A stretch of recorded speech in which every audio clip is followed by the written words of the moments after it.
Greetings ladies and gentlemen, and welcome back to our show. This is our number 2 in market failures. Now, in order to be able to understand this properly, please make sure that you review our last video, which was about market failures, and this is a reproduction of the last board that we looked at, which is the 6 reasons why the market fails. As a quick review, the market does not provide enough public goods. Right, if we just left it all to private enterprise to supply and demand, we wouldn't have a decent road system. They don't produce enough goods, the market, it's goods for society, like education. They produce, if left to society, they produce too many bad things, such as drugs, such as alcohol abuse. Then activities between 2 parties sometimes affect third parties. It might be for the good, in which case they should be encouraged.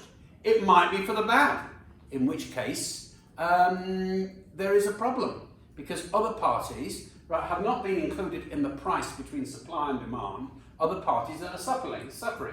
Then sometimes it happens that there's differences in the information received between producer and consumer, and then finally there is some goods that suddenly society puts value on, and there's not enough to go around to make them sustainable. That's what we looked at in the last video. Today, in this one, we're going to have a look and see how these are presented on diagrams.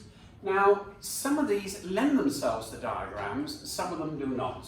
The ones that lend themselves to diagrams are merit goods, lack of provision, demerit goods, too much provision by the market, and externalities, sometimes positive, sometimes negative, but in neither case do they actually reflect the price that supply and demand produce. Let's put a circle around this. These are the ones we're going to be looking at. Right? We're going to look at the diagrams, and the diagrams are fairly similar, and it's the same principle where we want to illustrate what the problem is when there's not enough merit goods being produced. When we only want to illustrate what the problem is because there are not enough demerit goods being produced. And when we want to illustrate when there are too many externalities of the wrong types or the right types taking place. We will now look at the diagrams. So, we need a board cleaner, and there ain't one. So, I shall have to use this text off.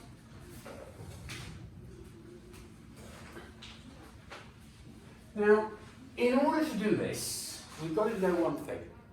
Do not mix these diagrams with either tax diagrams or price ceiling diagrams or price floor diagrams or any of the other of those genres, right? A lot of students try to mix them together and they end up building up diagrams that are either inaccurate or overcomplicated or both. The aim of these diagrams that I'm about to show you are just to do one thing, to illustrate in an acceptable diagram form the existence of a market failure. Now let's look at the way that these diagrams are structured first. We start off the same thing, price and quantity. And let's try to illustrate the fact of one particular market failure, which is that throwing a party, late at night affects other citizens that need compensation. They can't sleep at night. So let's say that you're going to throw a party, or they want to have parties, late night parties.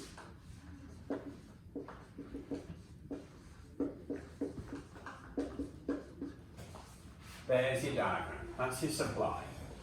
Except that, before we call this the supply, notice that we're going to keep this at 45 degrees. We're going to use a different terminology, because when we're supplying something, we think of, the supplier is thinking, how much does it cost him or her to supply the article, to supply the service? So we're talking about costs, right? And what we're going to be calling this is, put equals supply, is the marginal private cost. MPC, right, MPC, you know what this means in a moment, is the marginal private cost. Now think of all the communities that are having late night parties, and to produce and to be able to supply 1 unit of late night parties, one quantity, it will cost you this amount. This amount of one night parties will cost you that amount. And the word marginal means how much does it cost you to be able to supply the extra one. Now, this is a dimension of supply, right? The marginal private cost is the supply. And similarly, when it comes to demand, now, the reason that we want things, the reason that we buy things, the reason that some of us at least go to all-night parties is that we believe we're going to have some fun. And fun is benefit, right? Just like anything else. Benefit, what we pay for. So therefore, what happens is, as the quantity demanded increases, what is increasing is the M, right, the marginal private, B, which is the marginal private benefit,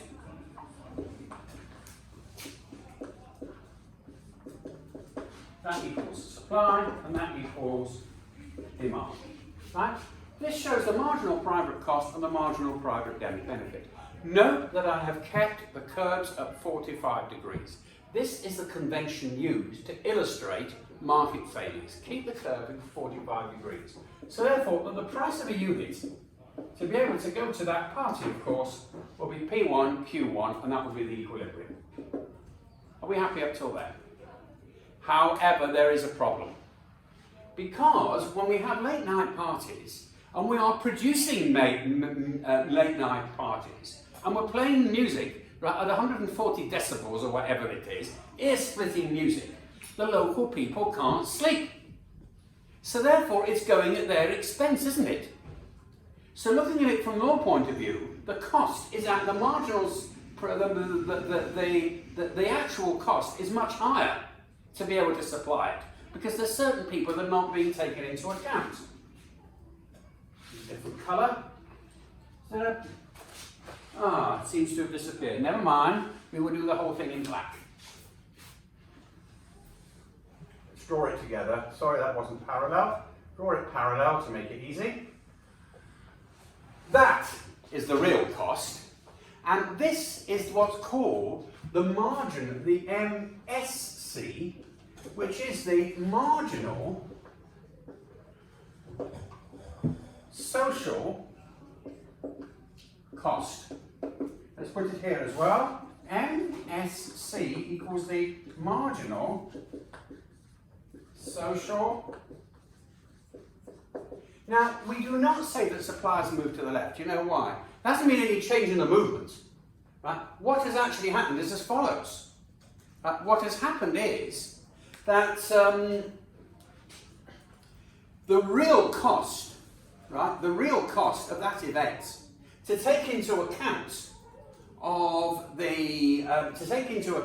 the reality of the situation and that third parties are suffering, right, is the following.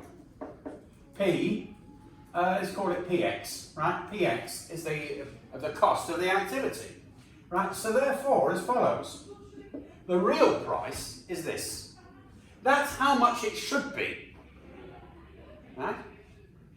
In order to be able to cover, and that's how much of it should be supplied. Less should be supplied, prices should be higher, right? And that's the reality. So in fact, what is actually happening is the amount that's being supplied is the equilibrium price, E. The amount that should be supplied, bearing in mind all the parties that are suffering, should be PX, we'll call it there, QX, which is the marginal social cost. What's the difference between the private cost and the social cost? The private cost is how much it costs you to supply the good. But what you're forgetting is, in your supplying the good, you are doing it at the expense of lots of other people that need to be compensated. And that's where the market has actually failed down. So what has happened is that this is the amount, this should be the price, this should be, right, this should be the quantity. So there should be fewer all-night parties, and the price should be a lot more. But this is not what's happening. So what has been created is as follows. This, which is called a welfare loss. With this diagram, we have described one particular market failure, which is a negative externality of. Now, was it the producer that caused the negative externality, or was it the consumer that caused the negative externality? What do you think? If the person organised an all-night party, was it at the production level or the consumption level?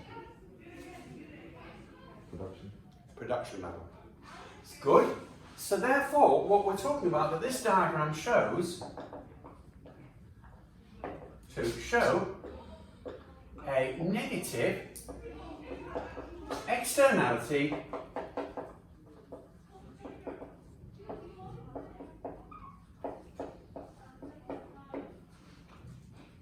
right. If you've understood how that diagram works, you have got the key to all the diagrams that exist in market failures, because they are only amendments of that theme. Now, what has happened is as follows. Do not, whatever you do, ever put an arrow and say that the NPC moves. Because what you're doing in this market failures diagram is you are telling your reader what the failure is. The failure is reflected in that welfare loss. The price is P1, Q1. That's when the cost of a ticket is decided between the producers and the consumers. But what's happened is that the people who suffered have not had their interests being taken into account. So the real price, what it should be, is PX, QX, right? Because the change is the cost of supplying it. The fault is not the fact that you're enjoying the evening. Whether you enjoy the evening or not is not where the source of the problem is. The source of the problem is coming from the people who actually put that noisy evening on at 140 decibels, right? And the effect it's having on the neighbours. So that in fact, the cost, the total social cost, which is the cost borne by you coming along to the party and the neighbours having to put up with the noise, is that curve. Right? This is the bit that has not been compensated. So therefore, what we've actually illustrated is the problem. So what to do about it? That's for the next class. That's for our next episode. We will now go and illustrate one or two other problems, okay? Let's take this off the board, and we're going to pick another example. Right, let's say something, this was a diagram to show a negative externality of production. Now, by the way, before we go any further, we could also, could we use this diagram to be able to show the supply of demerit goods, like cigarettes? Could we do that? No, you know why? Who's causing the harm with cigarettes? Is it the people producing the cigarettes, or is it the people smoking them? It's the people smoking them. So the fault is not, right? So the fault is not, I made a mistake, benefit. So the fault is not in the producing of the cigarettes, because the damage takes place when they're consuming them. And that's why taxes are done on consumers. So what we're going to do now is we're going to have a look at another diagram, very similar diagram, but it's just to illustrate another market failure, which is the overproduction of demerit goods. So let's now have a look and see what would happen with cigarettes that weren't taxed properly. So, let's clean the board. Take this off. Diagram to show a negative externality of production. Right, let's do a similar diagram, not an externality of production, to show the consumption of a demerit good, e.g. cigarettes. Okay? So we'll take this diagram off, we'll keep the key on, and this goes. This will be our second example. And once we've done 2 examples, you should know enough about this to be able to draw any market failures diagram for any situation that you would like to have a look at. Go again. Price, quantity. Now notice that with cigarette graphs, we tended to be bringing elasticities in. Don't do that to show the market failure. Do that as a separate diagram to show a possible remedy, which might be placing a tax.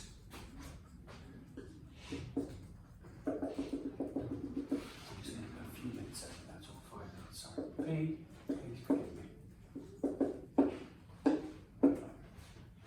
Now, the situation with cigarettes is very different because it's not affecting the producer, it is affecting the consumer.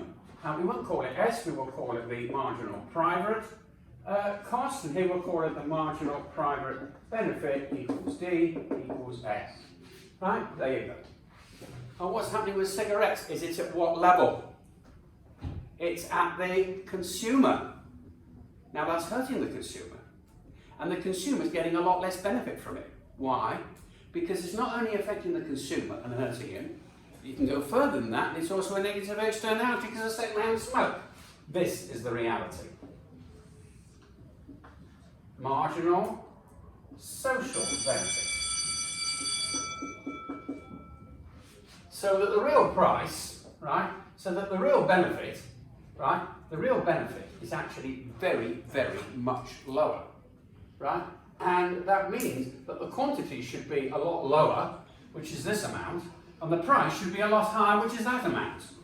You see? This should be the quantity of cigarettes, QX, and this should be the price of cigarettes, bearing in mind, right, that people suffer because of too many cigarettes.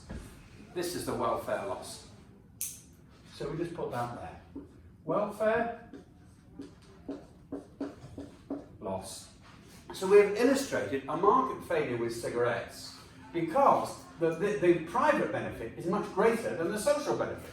You have to deduct from the private benefit that people enjoy from cigarettes the costs of being able to support non-cancer units in hospitals, the quality of life declining, the number of days that are taken off, and also the effect of second-hand smoking.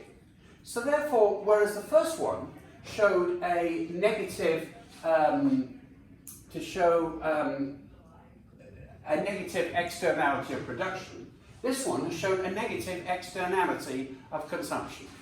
Ladies and gentlemen, if you understood how those 2 diagrams work, you should be able to work out all the possibilities, positives and negative externalities, demerit goods and merit goods, because they all work on the same principle of this diagram. Ladies and gentlemen, many thanks indeed for your cooperation.